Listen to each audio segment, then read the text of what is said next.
কিছু মানুষের মুভি পছন্দ তো কিছু মানুষের ওয়েব সিরিজ। কিন্তু আপনি কি জানেন আপনার পছন্দের সুপারহিরো আয়রন ম্যান মুভির বিহাইন্ড দ্য সিনসে রবার্ট ডাউনি জুনিয়র কেমন করে ওয়ার্ল্ড ফেমাস ক্যারেক্টারের জন্ম দিয়েছিল?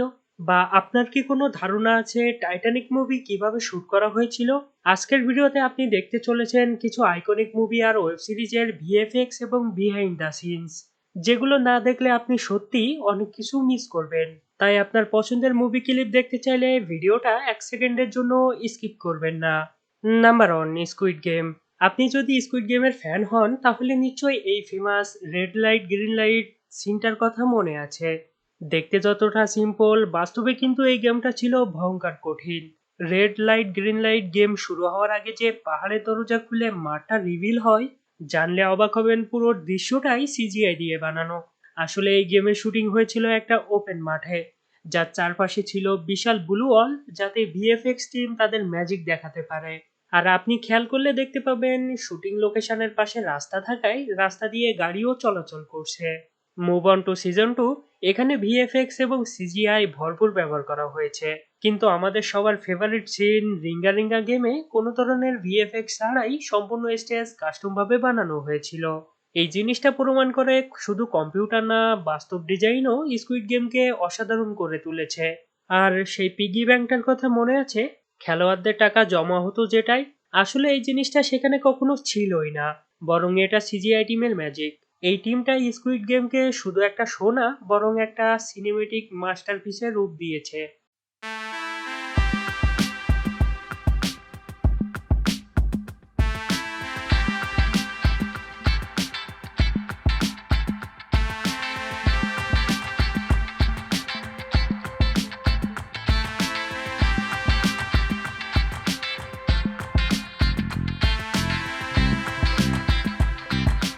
Number 2, mission impossible.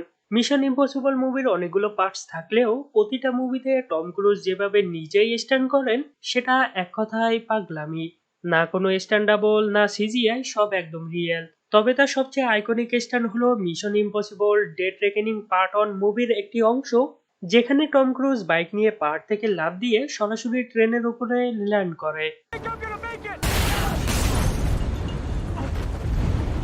এই সিন শুটিং করতে প্রোডাকশন টিম মেকাররা সিজিআই ভিএফএক্স ছাড়াই পাহাড়ের উপরে র্যাম্প তৈরি করেছিল, যাতে টম ক্রুজ তার স্টান্ট করতে পারে। অবাক করার বিষয়, টম ক্রুজ এই সিনটার জন্য 1-2 বার নয়, বরং 6 বার মোটরসাইকেল নিয়ে লাফ দিয়েছিলেন।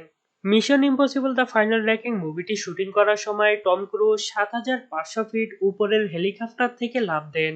আর এই সিনে ছিল টম ক্রুজের প্যারাশুটে মিড ইয়ারে আগুন ধরে যাবে।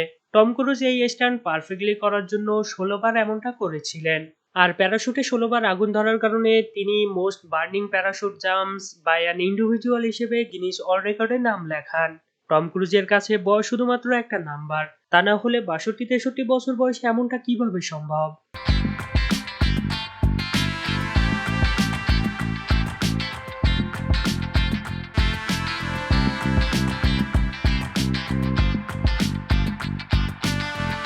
Number 3, Titanic. 1997 সালে রিলিজ হওয়া টাইটানিক মুভিটা আজও অনেকের ফেভারিট, কিন্তু আপনি জানলে অবাক হবেন এই আইকনিক মুভিটাও সিজিআই তে ভরপুর ছিল।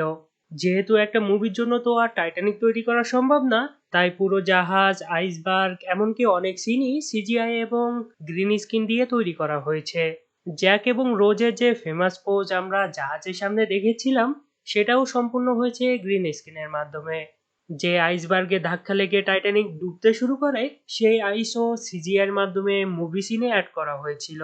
জাহাজ ভেঙে 2 টুকরো হওয়া সিন শুট করার জন্য প্রোডাকশন টিম ছোট এবং বড় স্কেলের মডেল বানিয়েছিল।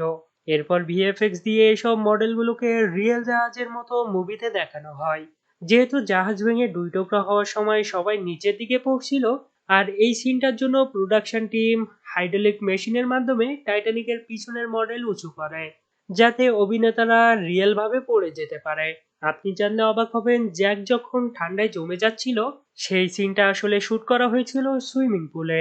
না তখন ছিল কোনো শীতকাল, না কোনো ঠান্ডা পানি, সবই ছিল ভিএফএক্স আর অভিনয়। Number 4, iron man. আজকের দিনেও মার্ভেল ইউনিভার্স বেঁচে আছে তার অন্যতম কারণ রবার্ট ডাউনি জুনিয়র, যিনি আয়রন ম্যানের মাধ্যমে পুরো মার্ভেলকে এক প্রকার ব্যাংক্রাফট থেকে বাঁচিয়েছিলেন। কিন্তু আপনি জানলে অবাক হবেন, আয়রন ম্যানের রোল প্লে করার আগে রবার্ট ডাউনি জুনিয়রকে নিতে হয়েছিল দীর্ঘদিনের ট্রেনিং। কারণ এই ক্যারেক্টারটা ছিল একেবারেই কমপ্লিকেটেড, যেটা যে কেউই প্লে করতে পারতো না। মার্বেল মুভিগুলোয় যতটাই সিজিআই এবং ভিএফএক্স ব্যবহার করা হোক না কেন, অ্যাক্টরের অভিনয় যদি রিয়েল না হয় তাহলে স্ক্রিনে কিছুই জমে না। আর এই কারণে আপনি যদি শুটিং সেটে রবার্ট ডাউনি জুনিয়রকে দেখতেন, তাহলে দেখতেন তিনি শুধু আয়রন ম্যানের কিছু পার্টস পরে নর্মাল রেঞ্জেই অভিনয় করছিল। কিন্তু তা সত্ত্বেও সবকিছুই পারফেক্টলি ছিল এবং বাকি আর্মারটা সিজিআই এর মাধ্যমে পরবর্তীতে অ্যাড করা হয়। শুটিং এর সময় যে সকল বিপজ্জনক স্টান্ট ছিল সেগুলো মূলত প্রফেশনাল স্টান্টম্যানরা করেছিল। আপনি এখানে খেয়াল করলে দেখতে পাবেন, শুটিং চলাকালীন সময় রবার্ট ডাউনি জুনিয়র এমন ড্রেস পরে আছে যার মাধ্যমে সিজিআই টিম আমাদেরকে পারফেক্ট আয়রন ম্যানকে দেখিয়েছে। আপনার কি মনে আছে, ক্যাপ্টেন আমেরিকা এবং তার বন্ধু বাগির সাথে যখন লড়াই চলছিল, তখন ক্যাপ্টেন আমেরিকা একটি হেলিকপ্টার আটকে রেখেছিল? অবশ্যই এখানে ফাইটের সিনটি রিয়েল হলেও ক্যাপ্টেন আমেরিকার হেলিকপ্টার ধরে রাখা সিনটি গ্রিন স্ক্রিন এবং হেলিকপ্টারের নিচের অংশ ব্যবহার করা হয়েছিল, না সম্পূর্ণ একটি হেলিকপ্টার। এবং পরবর্তীতে ভিএফএক্স এবং সিজিআই এর মাধ্যমে সিনটি সম্পূর্ণ করা হয়। মার্বেল মুভির ক্যারেক্টার সে যেই হোক না কেন কম বেশি হলেও রিয়েল লাইফে ফাইট করতে জানে। কারণ ফাইট সিন কতটা রিয়েল হবে সেটা ক্যারেক্টারের উপরেই নির্ভর করে। Number 5, Aladdin. 2019 সালে ডিজনির জনপ্রিয় ফিকশনাল ক্যারেক্টার আলাদিন এবং জ্যাসমিনকে নিয়ে তৈরি হয় এই কাল্পনিক জগতে ভরা মুভি আলাদিন। যেহেতু মুভির প্রায় সবকিছুই কাল্পনিক ছিল, তাই সিজিআই এবং ভিএফএক্স টিমের উপরে ছিল বিশাল চ্যালেঞ্জ। এই মুভির বেশিরভাগ অংশই ব্লু স্ক্রিন সেটে শুট করা হয়, তবে মরুভূমি এবং জর্ডানের কিছু রিয়েল লোকেশনেও শুটিং হয়েছিল। আলাদিনের সবসময় সঙ্গী আবু বানরটিও কিন্তু বাস্তবে ছিল না, এটাও পুরোপুরি সিজিআই দিয়ে তৈরি করা হয়েছিল। একইভাবে ম্যাজিক কার্পেট থেকে শুরু করে জিনির ক্যারেক্টার উইল স্মিথ সবই ছিল গ্রাফিক্স ও ভিএফএক্স এর মাস্টারপিস। উইল স্মিথ শুটিং এর সময় ট্র্যাকিং শুট করেই অভিনয় করেছিলেন, যাতে ভিএফএক্স টিম সহজেই তাকে জিনিতে রূপান্তরিত করতে পারে। মুভিতে একটা অংশ ছিল যেখানে জাফর আলাদিনকে পানির মধ্যে ফেলে দেয়। এই অংশটা কিন্তু সিজিআই দিয়ে বানানো হয়নি, বরং বাস্তবেই শুট করা হয়েছিল। সেই সময় আলাদিনের চরিত্রে অভিনেতাকে সাহায্য করেছিল প্রফেশনাল ডাইভাররা। এই মুভিটা আপনাদের কাছে কেমন লেগেছে আমি জানি না, কিন্তু আমার কাছে এটা আমার সবচেয়ে প্রিয় মুভিগুলোর একটি। সময়ের পরিবর্তনে আমরা অনেক লেজেন্ডারি মুভি দেখেছি, যেমন অ্যাভাটার, অ্যাভেঞ্জার্স এন্ড গেম, আরো অনেক, যেগুলোর নাম বলে আমি শেষ করতে পারবো না। তাই যদি আপনি চান আমরা এই ভিডিওর দ্বিতীয় পর্ব বানাই, যেটাতে আপনার প্রিয় আরেকটা মুভি বা ওয়েব সিরিজের বিহাইন্ড দ্য সিন থাকবে, তাহলে এই ভিডিওটিতে একটা লাইক দিন আর অবশ্যই শেয়ার করে দিন আপনার বন্ধুদের সঙ্গে। কারণ আপনি যত তাড়াতাড়ি শেয়ার করবেন আমরা তত তাড়াতাড়ি সেকেন্ড পার্ট নিয়ে হাজির হব। কমেন্টে লিখে জানাতে পারেন আপনি কোন মুভির বিহাইন্ড দ্য সিন দেখতে চান। আমরা আবারও আপনার সুন্দর মুখ দেখার অপেক্ষায় থাকব। ধন্যবাদ।